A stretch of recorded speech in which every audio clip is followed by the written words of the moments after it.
Good evening, ladies and gentlemen. It's a beautiful 18th of November, 2023. Coming up this episode of the Crusty Canuck podcast, rage against the dying of the light. No, metaphorically speaking, just my assessment of this week's events and, other things that have bothered us Canucks and friends of the country all the same. Listener and viewer discretion is advised because I do swear and smoke cigarettes. Please stick around. Hit it, sweetheart. Because I am hard, you will not like me. Yes, sir. There is no racial bigotry here. Here you are all equally worthless. From Western Canada, this is the Crusty Canuck podcast, a Canadian veteran's point of view on political, social, economic issues and life. Here's Crusty.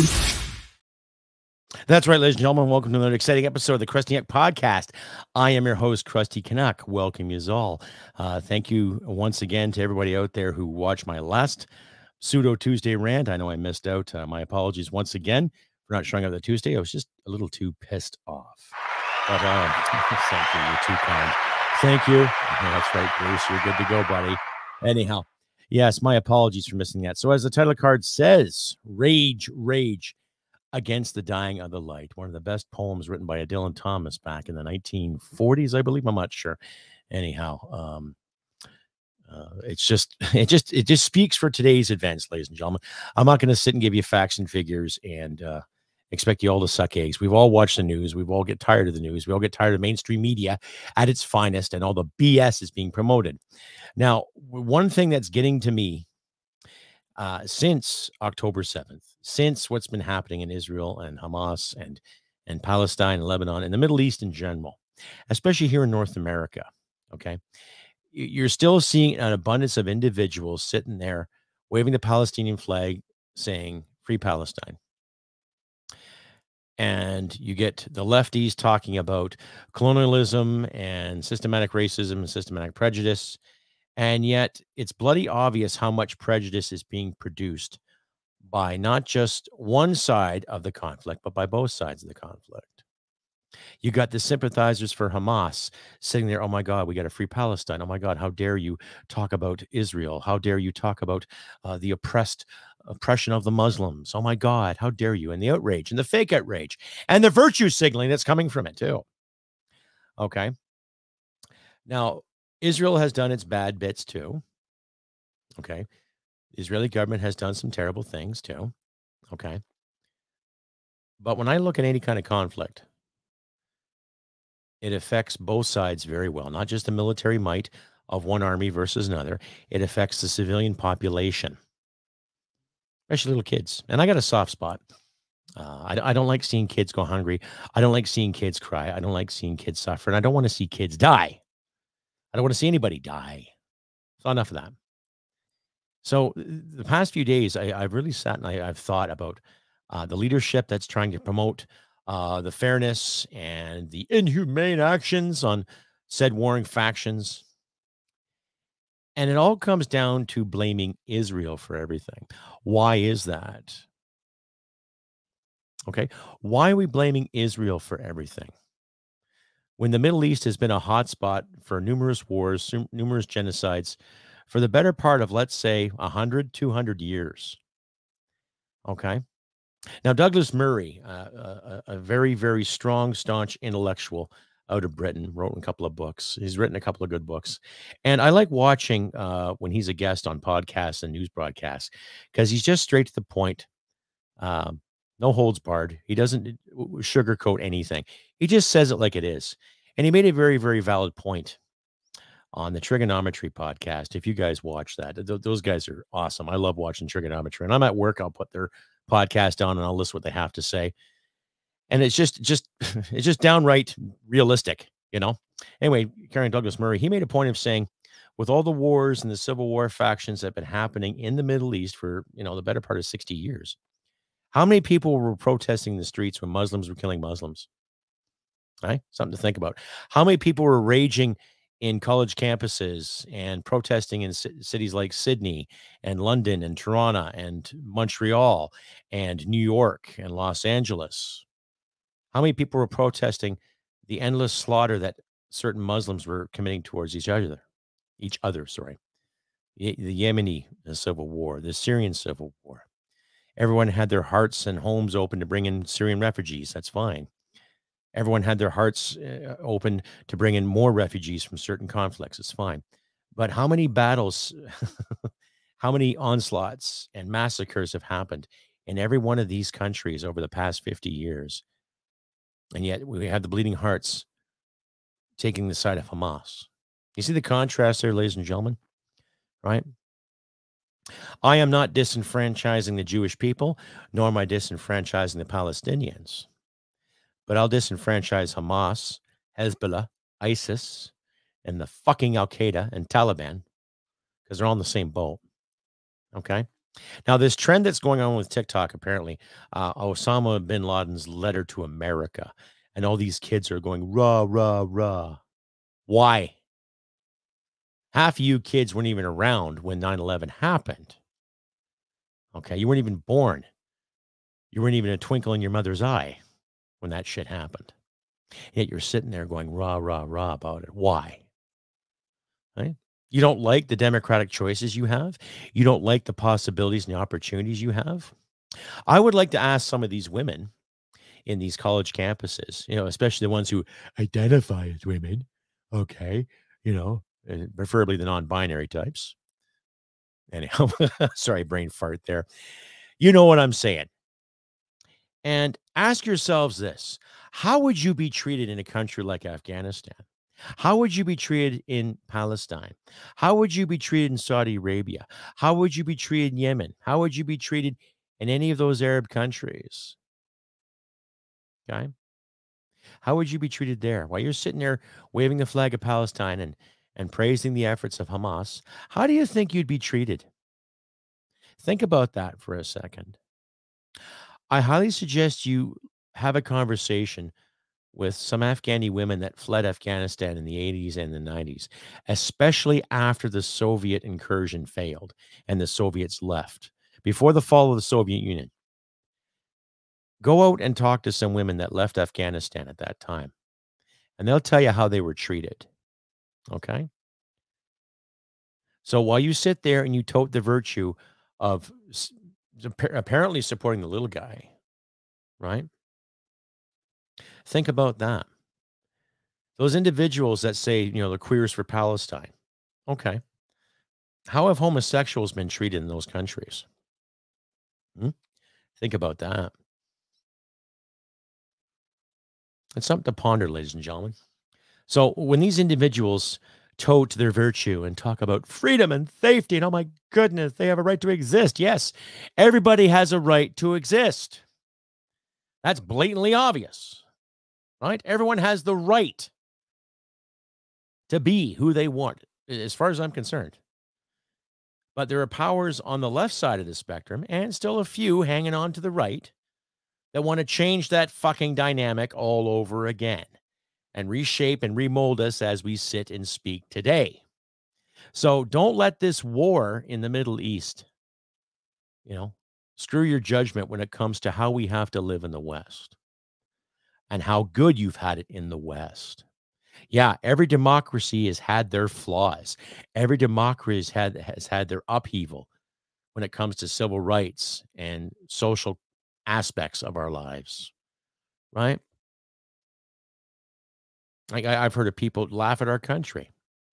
And in a way, I don't blame them, because we have leadership in this country that does not take anything seriously. They take a lot for granted, like our money, like our resources, like the votes. But that's starting to change slowly. Time will tell. Stay updated and follow Crusty Canuck on Facebook, Twitter, Gab, Telegram, YouTube, and Podbean. Subscribe today and donate at crustycanuck.ca.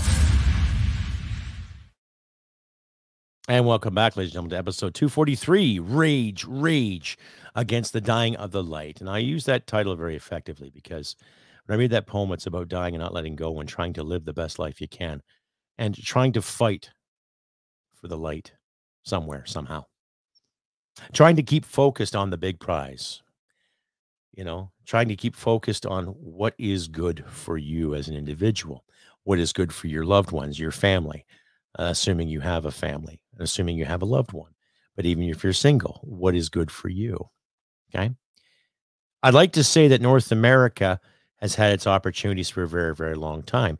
And regardless of the flaws that both of our countries, Canada, the United States, and Mexico, has had over the past, let's say, 60 years for shits and giggles, whether they're just wars or unjust wars or inflations or unjust inflations, or the ridiculous taxation that all three of our countries have encountered, there's still opportunity there for everybody. Okay? So when you wave this flag of said country that supports Hamas and Hezbollah, are you really making a difference? Are you really, really standing up for what's right? Are you? Or are you going to become a useful idiot? Right? Are you so locked in this postmodernist ideology where everything is just a myth and you can just change your gender like that and change your mind just like that? And then once you leave college or university and you're done your protest and you're done your activism, all of a sudden somewhere you're entitled to magic. Hey, you're entitled to wonderful things because you studied so hard and you got that piece of paper that says you're brilliant and you're so much better than guys like myself and everybody else that questions your status quo. No. So to the young generation that's listening to this podcast, if you are listening to this podcast, tell yourself this when you get up in the morning every day. I will persevere because I'm not entitled. I'm not special. I'm just me. And to make this day shine, I got to be me and I got to put my first foot forward. Doesn't matter if you start on your left or your right. It's that simple. And things will come along. Things will come along when you work for it. Because before you know it, you work at a shit job. You might have a supervisor that looks at you and says, this guy or gal or this person who identifies as whatever, I'll give you more responsibility and give you a couple extra bucks an hour more. So every 2 weeks when you get your pay, you got a few more dollars because you've earned something. What do you know? You've actually merited for something the next level rather than just handed a B average or an A average because you're there. Right? What do you know? And then you can persevere. Then you can enjoy the capitalism that we've enjoyed, where you can put money away. But because of our government decisions to keep borrowing money and keep printing money and handing it out left and right, no pun intended, guys like myself, my wife, my family have to pay extra taxes, right? So don't tell yourself that you're entitled to a goddamn thing because you're not, right? If anyone's entitled to anything, it's infants. If anyone else is entitled to anything, it's the seniors that need assistance. The rest of us, we got to get along. The rest of us have got to persevere. The rest of us have to use clarity and context to its finest ability. We make it able. The dialogue has to be there. It's that simple, right? Because we're getting to a point now where we keep pushing ourselves or getting pushed into corners.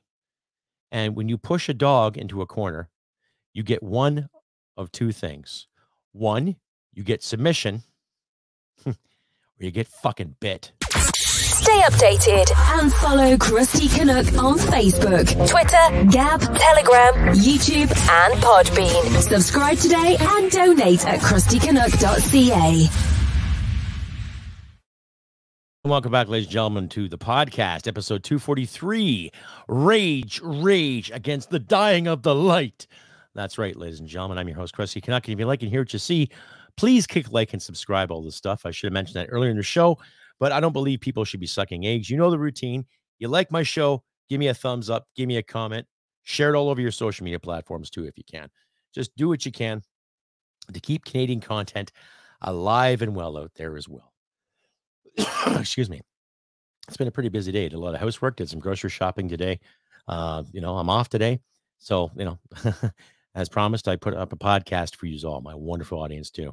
And you can also follow the podcast as well on Facebook, Twitter, which is now X, Instagram, YouTube, and Rumble too. And check out my website, www.crustycanuck.ca. Links to my shops and my donations are there as well too. Who I am, what I do, why I do the podcast, all that good stuff. So check it out today if you can, and share this content all over your social media platforms. And without further ado, one of my fans keeps asking me to do this. So we're going to have a special segment of everyone's favorite. That's right. You guessed it. The Canadian polar vortex of bullshit. That's right, ladies and gentlemen. The Canadian polar vortex of bullshit. Yes, yes, yes. That's right. And with some heavy-hearted consideration and some real deep brainstorming over the past few days, I guess you've seen some of the news reports. This Canadian Polar Vortex of Bullshit award goes to none other than, wait for it,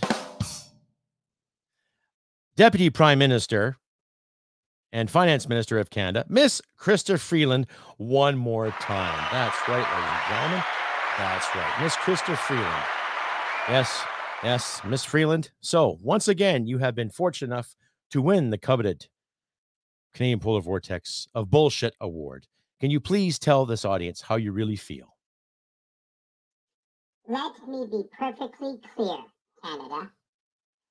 Do you have any more than taxes and perhaps some cocaine for me?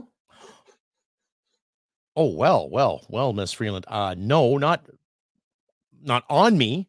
I could probably call somebody for you if you like, to get you, your fix per se.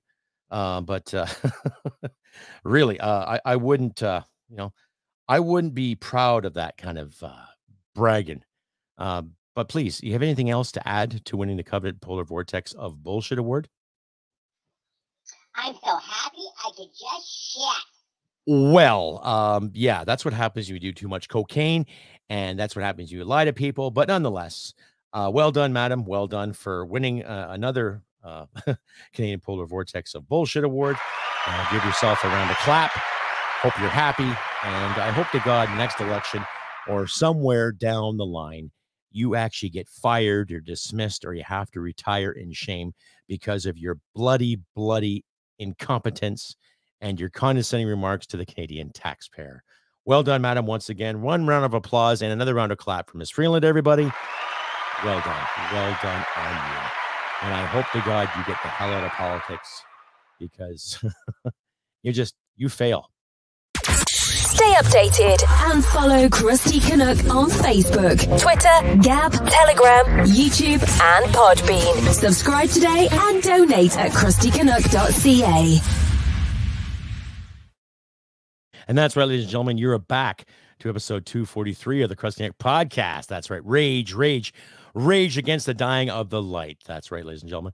Now, you've seen Miss Freeland's recent her recent press conferences are just terrible. I haven't queued a video up for it, ladies and gentlemen, but you've seen some of her recent press conferences, and she's kind of twitching and moving her head around and just squirrely. You would think, does she have to pee, or is she high on something? She's definitely high on something, or she just doesn't give a royal rat's ass to say.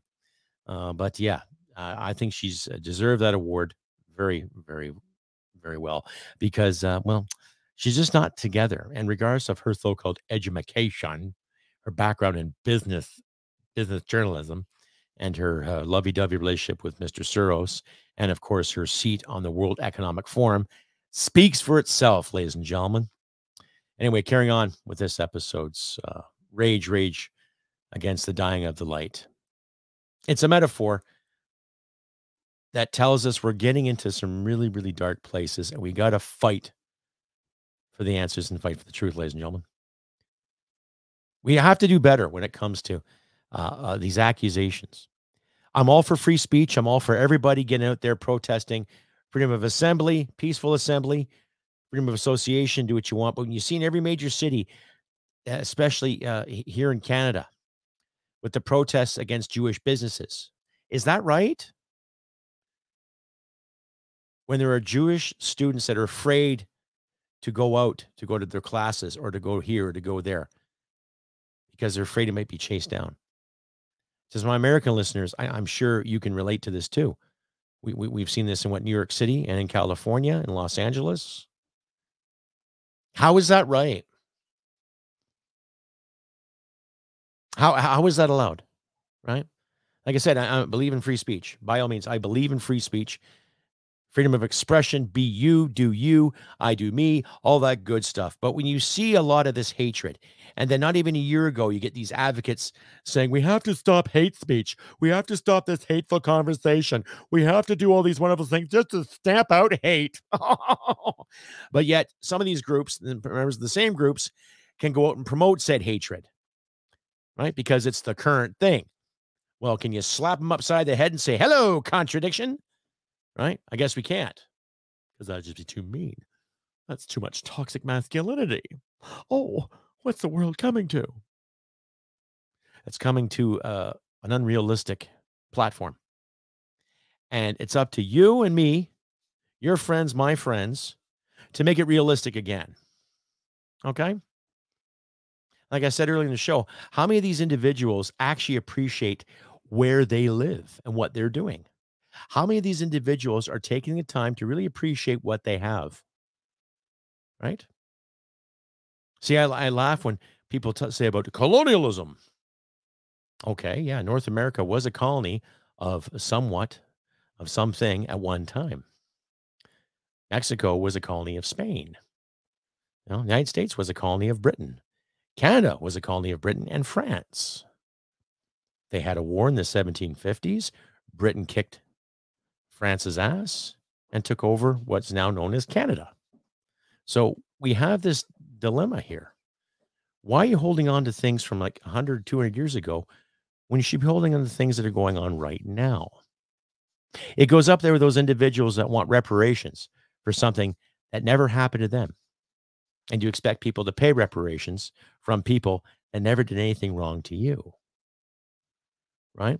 So we got to stop this victimhood bullshit. Okay? I worked for Italians who come to Canada with nothing. I also worked for Greeks. I worked for Asians. I worked for Chinese and Japanese. That started from ground zero here in North America. And they never once complained to me about how bad Canada was and how colonial it was. Their biggest concern was the language barrier, but they learned pretty quick. Right? Their biggest concern was making sure that their kids had enough to eat and that they can keep the lights on and feed their families and live a good life based on the merits of their labors, not based on any kind of victimhood they projected, because they weren't victims. They were hardworking people that raised good and loyal, hardworking people that turned around and had kids and raised hardworking people, and so on and so on. Meanwhile, they still kept their identities. They were proud of their Italian heritage. They're proud of their Greek heritage. They're proud of their Chinese heritage, Japanese heritage. Some were Irish, some were Scottish, some were English, right? My background, my ancestors come from Ireland and Scotland. Does that mean I knock on the door of every Englishman I know and say, oi, you owe me $2.50 or £2.50? No. I've got no issue towards the English, what happened in history.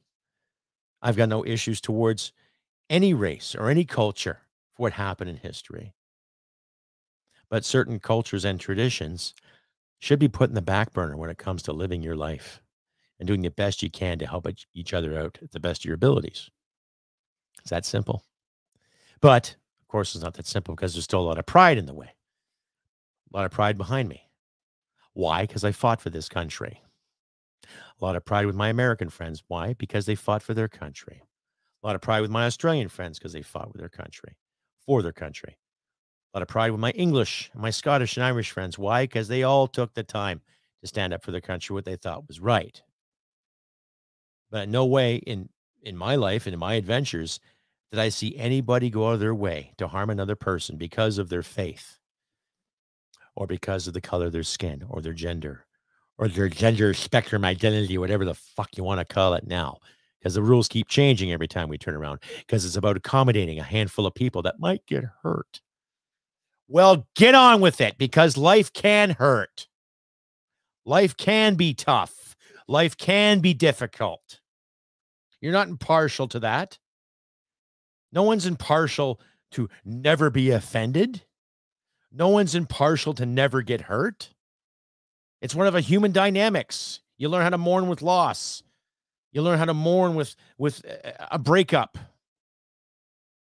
You learn how to mourn when your favorite team loses, or your favorite actor dies, or gets kicked off a show. Come on, people. Wake the F up. So when you sit and you listen to these protesters gallivanting around, wanting this and wanting that, listen carefully. Listen very carefully. Right? And then make a viable judgment. Okay? All these people that say, oh, we have to end hatred. Well, we have to end bigotry. Yeah, that should stop. And racism. Yeah, that should stop. But you're going to love a lot. And sometimes in your life, you might hate a lot. But it depends on what you love, and it depends on what you hate. I hate taxes. I think that it's just thievery. Minimal taxes are good to keep things running, but everything else should belong to you. Everything you work for. I hate it when it's minus 30 outside with a wind chill of minus 45, but that's the weather. But I hate it when politicians put legislation forward to saying, we're going to take more money to you because we can change that. Oh, yes. Saviors. We're saviors. No. I hate when people insult our intelligence.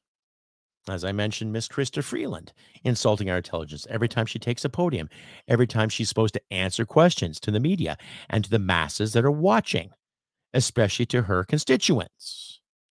When she says things like, let me be perfectly clear. You should be clear right from the fucking get-go. It's not a matter of you asking permission to do so. You should just fucking do it. It's that simple. Right? Once again, ladies and gentlemen, this is episode 243 of the Crusty podcast. Rage against the dying of the light. Let us rage. Let us rage with our words. Let us rage with our pens and our pencils and our keyboards without looking like those memes that go around with some purple-haired freak with man boobs having a Twinkie saying, hey, that bothers me. You know what I mean? Anyhow, ladies and gentlemen, I have been Crusty Canuck on this beautiful 18th of November, 2023. I will be around for a Tuesday rant, a proper Tuesday rant this coming Tuesday. As always, I wish good things for you all out there to do what you can, help each other in these trying times. Weather is somewhat moderate here. Well, surprisingly enough, we've had some decent temperatures here. Today, when I was in town doing some shopping, it was about 14 degrees Celsius. So my American friends, I think that's roughly about 50 degrees, maybe Fahrenheit. I don't know. I don't have my conversion here with me, but it's still moderate for this time of year. Anyway, still pretty good. Anyway, like I say, I wish nothing but good things for you all out there. Try to keep your chin up, per se. To my British listeners, you know, I've had a couple of emails recently that they like it when I say that. I like it when he says that. Right? That's keep your chin up. Yes, of course. Yes. But to everybody else out there, do what you can to help each other in these trying times. Be civil, and like I say, look at all these protests with a fine-tooth comb, and take what you want as you can from what you think is the right thing to do. But don't fall for the false narrative and the false victimhoods. Okay? Don't fall for it, because we are better than that. Far fucking better than that. And thank you once again to the kind of emails I did receive for my last show. Thank you very much. Thank you once again to the fine people at Northern Perspective, Cypher and Fox, for your shout outs. And check out their channel as well, too. Check out This Guy's Garage and check out DIOTALK. Links will be in my description to follow their work respectively at your leisure. And if you want to donate, please if you feel like donating, donate. The links will be in the description as well, too. And just keep in mind, just be good to your friends and your family, and try to be good to yourself, too, once in a while. Go get yourself that beer if you want one. Go get yourself that steak if you want one. Just, be good to yourself. And we can get through this. We will. But like I say, ladies and gentlemen, I have been Crusty Canuck on this beautiful 18th November, 2023. All the best to you out there, too. If I don't see you, happy Thanksgiving to my American listeners out there. All the best in your turkey day. Get all the stuffing and potatoes and gravy that you can. Enjoy yourselves and be thankful for what you have. I know I am, and I try to count my blessings every day, and so should you. Anyway, I will see you on Tuesday for a Tuesday rant. And like I always say, ladies and gentlemen, humanity and merit wins the day. Take care, and I'll see you Tuesday. Bye for now. Hit it, sweetheart. Because I am hard, you will not like me. Oh, yes, sir. There is no racial bigotry here. Here you are all equally worthless. This has been another episode of the Crusty Canuck podcast. Stay sane and thank you for listening. From Western Canada, this is the Crusty Canuck podcast. Well, smack my ass and call me Judy.